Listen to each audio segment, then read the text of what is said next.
ناظرین گرامی السلام علیکم ورحمۃ اللہ وبرکاتہ۔ سیدھی بات کے تازہ ترین پرائم ٹائم میں آپ لوگوں کا استقبال ہے۔ ناظرین گرامی، میں انصار عزیز ندوی اس وقت آپ لوگوں کے سامنے کچھ اہم ترین خبریں، کچھ وائرل ویڈیوز اور کچھ تنقیدی تجزیے لے کر کے حاضر ہوا ہوں۔ تفصیلات میں جانے سے پہلے آپ لوگوں سے جو درخواست ہوتی ہے اس پر توجہ کرنے کی اپیل کروں گا۔ ناظرین گرامی، سب سے پہلے خبر آ رہی ہے کہ ایران کے لیے الٹی گنتی شروع ہو چکی ہے۔ دراصل یورپی طاقتوں نے ایران پر دوبارہ اقوام متحدہ پابندیوں کا نفاذ کرنے کے لیے 30 روزہ الٹی گنتی شروع کر دی ہے۔ موضوع سے متعلق جاری کردہ بیان میں یورپی یونین خارجہ پالیسی کی سربراہ کاجا کالاس نے کہا ہے کہ یہ مدت سفارتکاری کے لیے ایک اہم موقع بھی فراہم کرتی ہے۔ آج بروز جمعہ صحافیوں سے بات چیت میں انہوں نے کہا کہ ہم اس 30 روزہ مہلت کے ساتھ ایک نئے مرحلے میں داخل ہو رہے ہیں، ایسا مرحلہ جو ہمیں واقعی سفارتی طریقے سے حل تلاش کرنے کا موقع فراہم کر رہا ہے۔ معاملات کو سلجھانے کے لیے ہمارے پاس 30 دن ہیں۔ واضح رہے کہ فرانس، برطانیہ اور جرمنی کی جانب سے اقدام ایران کی 2015 کے جوہری معاہدے کی خلاف ورزیوں پر کئی ہفتوں کی تنبیہات کے بعد سامنے آیا ہے۔ اس معاہدے میں ایران نے اپنے جوہری پروگرام کو محدود کرنے کا وعدہ کیا تھا تاکہ اسے بین الاقوامی پابندیوں سے نجات مل سکے۔ ادھر کابل سے خبر آ رہی ہے کہ افغانستان کے دارالحکومت کابل کے قریب ایک بھیانک حادثہ پیش آیا۔ ایک مسافر بس الٹ گئی جس کے نتیجے میں کم از کم 25 افراد ہلاک اور 27 زخمی ہوئے۔ تولو نیوز کے مطابق وزارت داخلہ کے ترجمان عبدالمتین قائی نے بتایا کہ یہ واقعہ منگل کی رات کابل میں ارغندی چوراہے کے قریب پیش آیا۔ انہوں نے یہ کہا کہ ڈرائیور کی لاپرواہی کی وجہ سے بس سڑک سے پھسل کر الٹ گئی۔ طالبان کے ترجمان ذبیح اللہ مجاہد نے بتایا حادثے میں مجموعی طور پر 44 افراد جاں بحق ہوئے ہیں اور کئی زخمی ہوئے۔ 19 بچوں سمیت 69 افراد اس میں سوار تھے۔ ایک بہت بڑا حادثہ اور المناک حادثہ ہے ناظرین گرامی جو افغانستان کے کابل میں پیش آیا۔ ادھر ترکیہ کے صدر رجب طیب اردوغان نے کہا ہے کہ ترکیہ اور جاپان کے درمیان دیرینہ دوستی دلوں کا پل ہے۔ یہ دوستی سرکاری دستاویزات سے زیادہ مضبوط ہے اور اسے تاریخ اور انسانیت کے ضمیر سے پروان چڑھایا گیا ہے۔ جمعہ کے روز جاپان کے مقبول اخبار نکئی شنبن دونوں ملکوں کی باہمی دوستی سے متعلق صدر اردوغان کے مقالے کو جاپانی اور انگریزی زبان میں شائع کیا ہے۔ مقالے میں انہوں نے 1890 میں کیشو موتو کے کھلے سمندر میں پیش آنے والے ارطغرل فریگیٹ سانحوں کو یاد کیا اور دو طرفہ محبت اور اہم تعاون کی علامت قرار دیا ہے۔ غزہ میں جو لوگ گولیوں سے نہ مرے انہیں بھوک سے مار دیا جائے۔ اس درندے کو آپ دیکھ لیں جس کی تصویر آپ کو ہماری اسکرین پر نظر آ رہی ہے۔ اس کا نام ہے سموٹریچ۔ یہ ایک ایسا بھیانک درندہ ہے اس وقت زمین پر جو اسرائیلی اور بھوکا درندہ جو خون کا پیاسا ہے اور اسرائیل کی گلیوں میں کھلے عام درندوں کی طرح گھوم رہا ہے اور معصوم غزہ کے مسلمانوں پر قتل عام کی لگاتار تقریر کرتا رہتا ہے، متنازع بیان دیتا ہے۔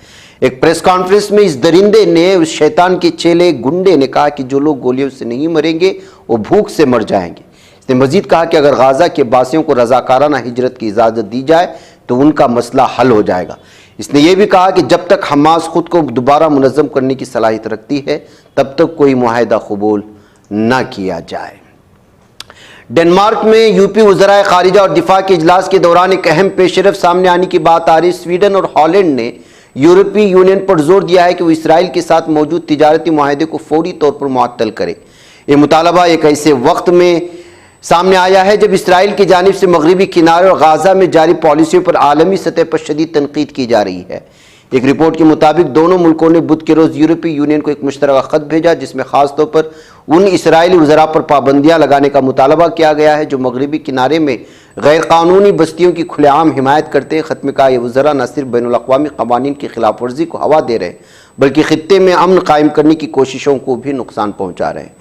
ادھر ترکی سے ایک خبر یہ بھی آ رہی ہے کہ ترکی نے سارے کے سارے تجارتی تعلقات اس وقت اسرائیل سے توڑ لیے ہیں اور اس سلسلے میں بھی جو ہے الگ الگ طرح کے تبصرے آئے ہیں۔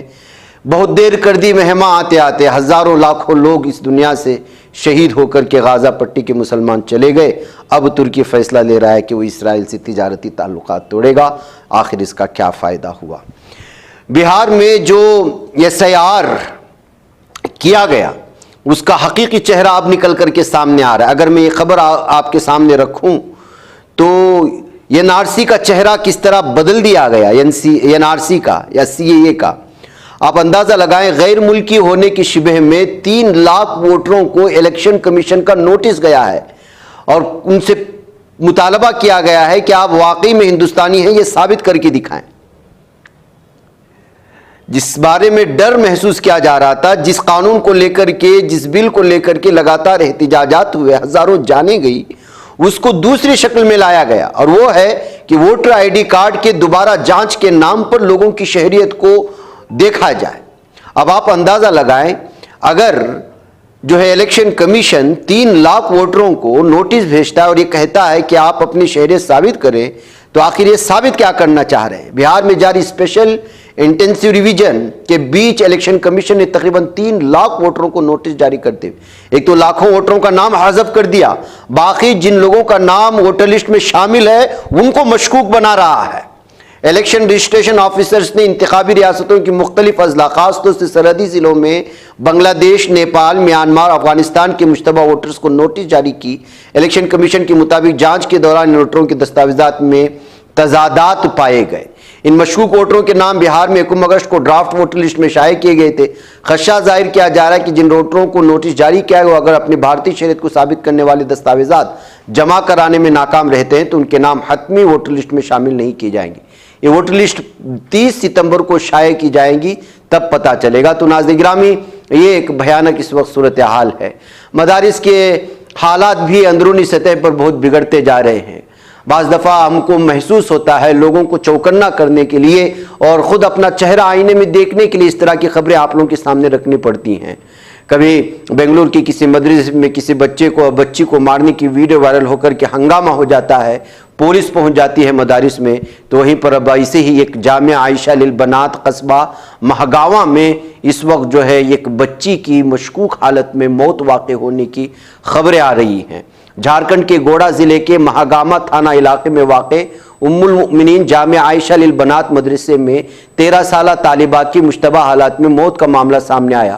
مہلوک طالبہ بہار کے بھاگلپور ضلع کی رہائشی ہے۔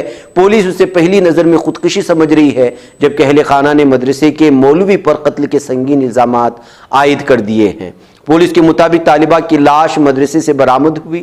خبر موصول ہوتی طالبہ کی خالہ مدرسہ پہنچی۔ مقتول کی خالہ نے جب میں مدرسہ پہنچی تو بچی کی لاش بستر پر پڑی تھی۔ ان کے مطابق مدرسے میں زیر تعلیم دیگر طالبات نے بتایا کہ رات 10 بجے تک سب کچھ معمول پر تھا، اس کے بعد سب سو گئے۔ رات کے وقت یہ واقعہ کب اور کیسے پیش آیا کوئی نہیں جانتا ہے۔ تو ناظرین گرامی، مدرسے کے حالات اندرونی سطح پر الگ الگ طرح سے ہو رہے۔ بہرکیف پولیس پہنچ چکی ہے اور ایک مولوی پر جو ہے قتل کے الزامات لگ رہے ہیں اور بھی بہت سارے الزامات بہرکیف ساری کی ساری چیزیں پولیس کی چھان بین کے بعد ہی سامنے آ سکتی ہیں۔ بنارس کی گلیوں میں ناظرین گرامی کتوں کی دہشت پھیلی ہوئی ہے، بہت ساری ویڈیوز وائرل ہو رہے ہیں۔ آوارہ کتوں کی دہشت وشوناتھ مندر کی راہداری سے صرف 200 میٹر کے فاصلے پر واقع ہاؤس کٹورا علاقے میں آوارہ کتوں نے 2 سے 3 دنوں میں کئی بار کچھ بچوں پر حملہ کیا۔ اس کی سی سی ٹی وی فوٹیج بھی منظر عام پر آ گئی۔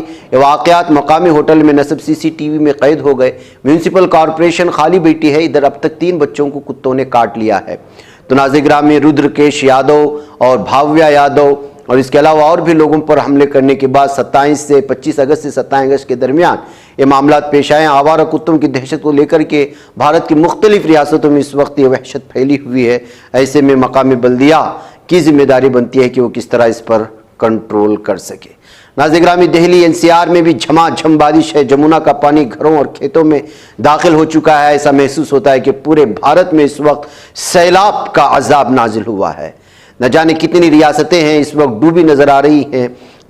جموں کشمیر ہو یا اتراکھنڈ ہو یا اب جو ہے دہلی این سی آر، ابھی تلنگانہ کے ہم نے آج صبح آپ کے سامنے خبریں رکھی، اور ادھر کرناٹک کے ساحلی علاقوں میں بھی لگاتار موسلادھار بارش ہو رہی ہے۔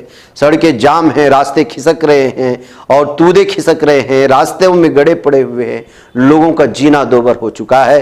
مطلب یہ ہے کہ بھارت کا کوئی بھی ریاست کا کوئی حصہ ایسا نہیں بچا ہے جو ان سال یا تو جو ہے بادل کے پھٹنے سے وہاں پہ آفتیں آئی ہیں یا موسلادھار بارش نے لوگوں کی زندگی کو یہ قسم سے روک رکھا ہے۔ دہلی NCR میں جھماجھم بارش کے باعث ایک طرف جہاں لوگوں کو شدید گرمی اور گھٹن سے وقتی راحت تو ملی، لیکن جو ہے خطرے کی گھنٹی بھی بجی، اور وہ ہے جمنا کا پانی دوبارہ تیزی سے بڑھنے لگا ہے، جس کی وجہ سے نشیبی علاقوں میں حالات خراب ہوتے جا رہے ہیں۔ اور اگر اسی طرح سے بارش جھماجھم برستی رہی اور پانی اوپر آتا رہا، کھیت اور فارم ہاؤس اور آس پاس میں موجود گھر وہ غیر محفوظ تصور کیے جائیں گے، ان کے اندر پانی بھر سکتا ہے۔ ناظرین، مجھے اجازت دیں۔ السلام علیکم ورحمۃ اللہ وبرکاتہ۔